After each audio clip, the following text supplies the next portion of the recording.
지금은 이제 한정된 일자리에서 청년층과 그리고 고령층이 진입하려고 지금 이제 대립하고 있는 겁니다. 세대 일자리가 늘어난다고 뭐 청년 일자리가 감소하고 이런 트레이드오프는 일어나지 않을 수 있는데 평생 공간 안에 의자만 여러 개 갖다 놓는다라고 해서 그게 해결될 수 있는 부분들은 아니기 때문에 그 고령자들의 일자리가 늘어나는 동안 청년층 신규 채용이 최대 1.5명까지 감소했다는 한. 우리나라의 그 연공급 임금제, 그다음에 한 번 채용하게 되면 해고가 어렵고 게다가 정년까지 가게 되면 그냥 연구부처인 거예요. 부자가 아니라 리스크가 되는 거죠. 현재 생활이 가능하고 미래 전망을 조금이라도 할 수 있는 그 정도의 일자리도 부족하기 때문에 안 하는 거지.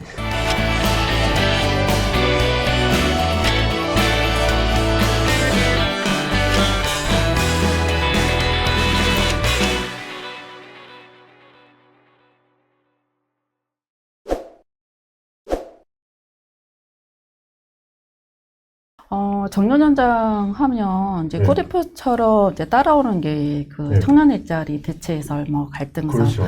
이런 게 이제 이슈가 되고 있는데 언론에서 더 자극적으로 다루니까 그런 프레임들이 더 좀 자극적으로 더 와닿는 것 같습니다. 관련부터 좀 말씀드리면 우리나라의 이거 인구 구조상 10년 후에는 이 청년 인구가 한 260만 명이 좀 줄어들 것으로 이렇게 좀 전망하고 있잖아요. 그렇죠. 그런 걸로 봤을 때 앞으로 10년 이내에는 세대 간의 어떤 일자리 대체설이라든가 갈등설은 지금보다 훨씬 이제 줄어들 것이다라는 생각이 들고요. 지금 어쨌든 이 시기에는 청년 실업률이 지금 사회적인 문제가로 이제 부각되고 있기 때문에 이 청년 문제를 잘 슬기롭게 노사나 노정이 잘 풀어 이제 나가야 된다고 이제 생각이 듭니다. 사실은 공공기관이나 공무원을 보면 10% 정도를 차지하고 있고 또 대기업이라고 해서 300인 이상 기업도 10%라고 하지만 실제 청년들이 가고 싶은 기업들은 3% 정도밖에 안 되기 때문에 이 좁은 문을 갖고 또 경쟁을 해야 되는 상황이니까. 그런데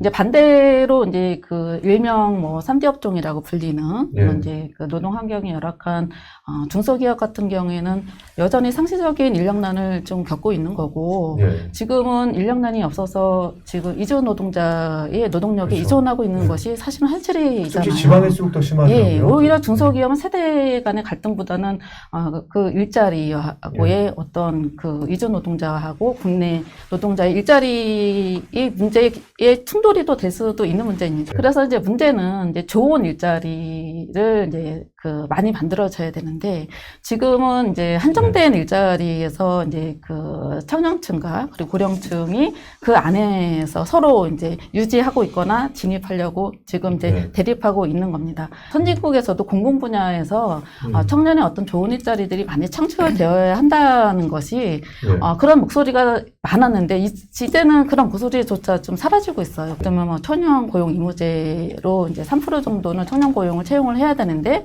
15% 정도는 채용하지 못하는 그런 기사를 최근에 좀 봤거든요.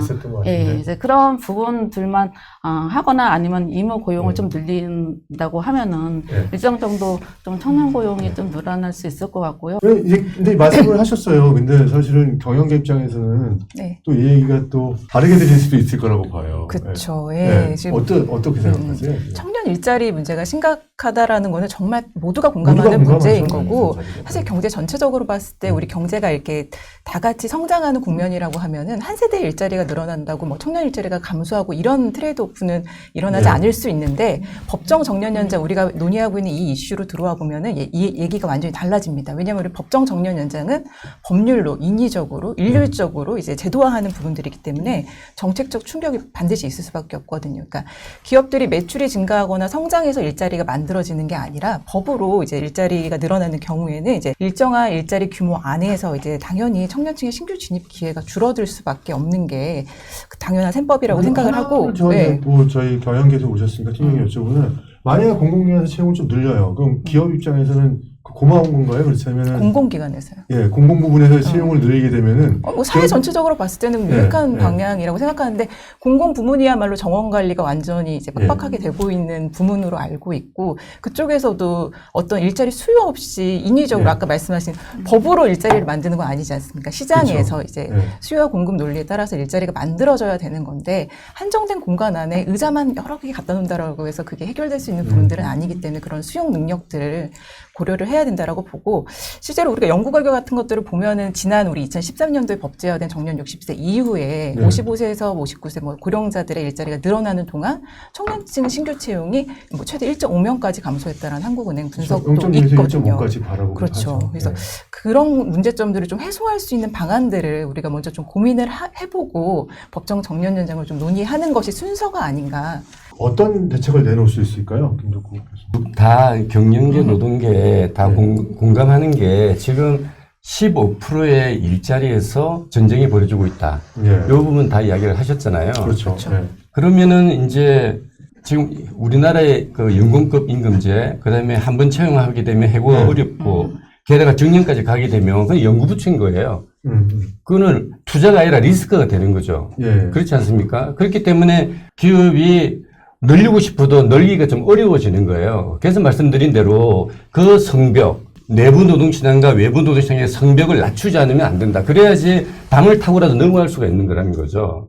그리고 실제로 월뱅이나 세계은행에서도 장기 평균적으로는 청년과 고령이 똑같이 성장하고, 왜냐하면 경제 성장을 할 때 고령자도 청년 다 채용 일자리가 늘어나거든요. 그렇죠. 맞습니다. 그렇지만 거기서 말하는 것은 어떤 노동 체계를 가지고 있느냐, 그거에 따라 가지고 달라진다는 거예요. 특히 우리나라는 말씀드린 그 세 가지의 제약 조건이 있기 때문에 그게 청년 쪽의 일자리가 잠식될 수밖에 없다. 부추효과가 나타난다. 이런 결과들이 나오고 있죠. 사실 임금 피크제도 도입하고 뭐 직무급 개편도 있고 여러 가지 세대 간의 불평등을 좀 줄이려고 하는 현장 노력들도 있지 않습니까? 그런데 사실상 이 부분에 대한 노력으로 인해서 이게 감소가 될 수 있을까요?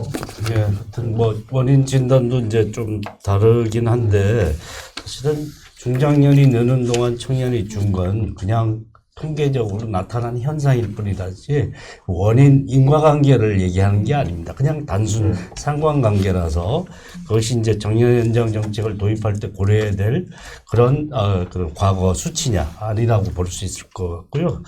청년들이 좋은 일자리만 찾아서 생기는 문제, 쉬었음 인구가 증가한 게 그런 현상이 아니거든요. 현재 생활이 가능하고 미래 전망을 조금이라도 할 수 있는 그 정도의 일자리도 부족하기 때문에 안 하는 거지. 공공부문에 가야 되겠다. 재벌 대기업에 취업해야겠다. 그래서 이게 쉬었음 인구가 늘어난 게 아니라 상향 수평 이동 가능한 자리가 아닌 일자리밖에 없으니까 이제 이런 문제라서 아주 좋은 부문에 고임금 부문에 정년 연장 때문에 더 충돌이 생긴다. 이 얘기는 과장돼 있다. 이런 측면에서 이런 진단을 기초해서 이제 풀어야 된다고 생각하고요.